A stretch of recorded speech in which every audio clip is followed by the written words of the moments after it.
ಶ್ರೀಗಂಧ. ಸಿಂಗಾರದ ಬೆಳೆ ಅದರ ಶಬ್ದ ಸಂಪತ್ತು, ಬಂಗಾರಕ್ಕಿಂತಲೂ ಶ್ರೇಷ್ಠ ನುಡಿಗುತ್ತು ಎಂಬ ದಿನಕರ ದೇಸಾಯಿಯವರ ಸವಿ ಮಾತುಗಳನ್ನು ಸ್ಮರಿಸುತ್ತಾ ಸಮಸ್ತ ಕರುಣಾಮಯಿ ಕನ್ನಡಿಗರಿಗೆ ಕನ್ನಡ ರಾಜ್ಯೋತ್ಸವದ ಶುಭಾಶಯಗಳು. ನಾವು ಕನ್ನಡಿಗರು ಎಂಬುದೇ ನಮ್ಮ ಹೆಮ್ಮೆ, ನಾವು ಕನ್ನಡಿಗರು ಎಂಬುದೇ ನಮ್ಮ ಗೌರವ.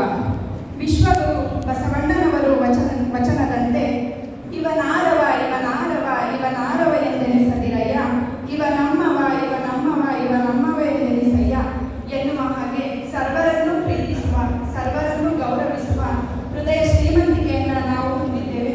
ಅದಕ್ಕಾಗಿಯೇ ರಾಷ್ಟ್ರಕವಿ ಕುವೆಂಪುರವರು ನಮ್ಮ ಕರುನಾಡನ್ನ ಸರ್ವ ಜನಾಂಗದ ಶಾಂತಿಯ ತೋಟ ಎಂದು ಕರೆಯುತ್ತಾರೆ.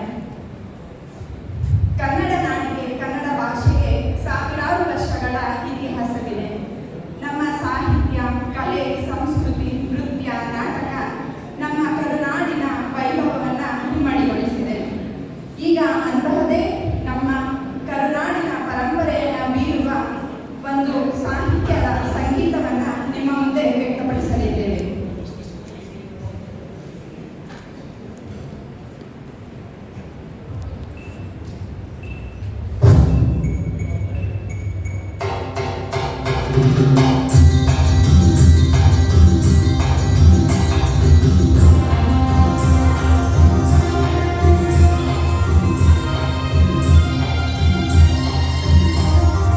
ಕರ್ನಾಟಕದ ಇತಿಹಾಸದಲ್ಲಿ ಬಂಗಾರದ ಯುಗದ ಕಥೆಯನ್ನು ಆಡುವೆ ಕೇಳಿ, ಆಡುವೆ ಕೇಳಿ, ಆಡುವೆ ಕೇಳಿ, ಆಡುವೆ ಕೇಳಿ.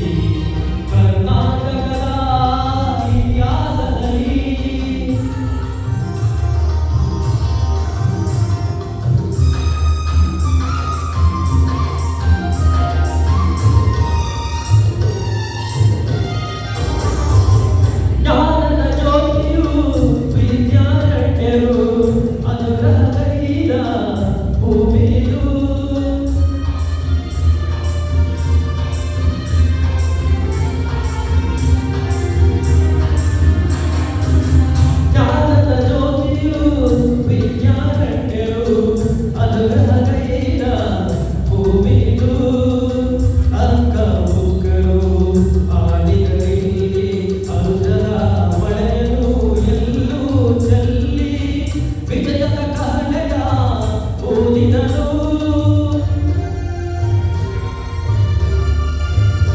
ವಿಜಯನಗರ ಸ್ಥಾಪನೆ ಮಾಡಿದರು.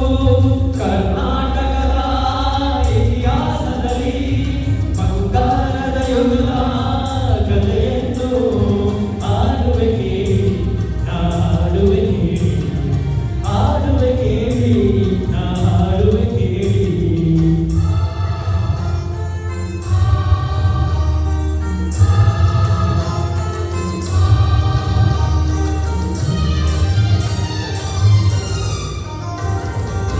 ಕಟ್ಟಡ ಕಂಡ ತೀರ ಪ್ರಚಂಡ ಕೃಷ್ಣದೇವರಾಯ ಆಡಿದ ವೈಭವದಿ.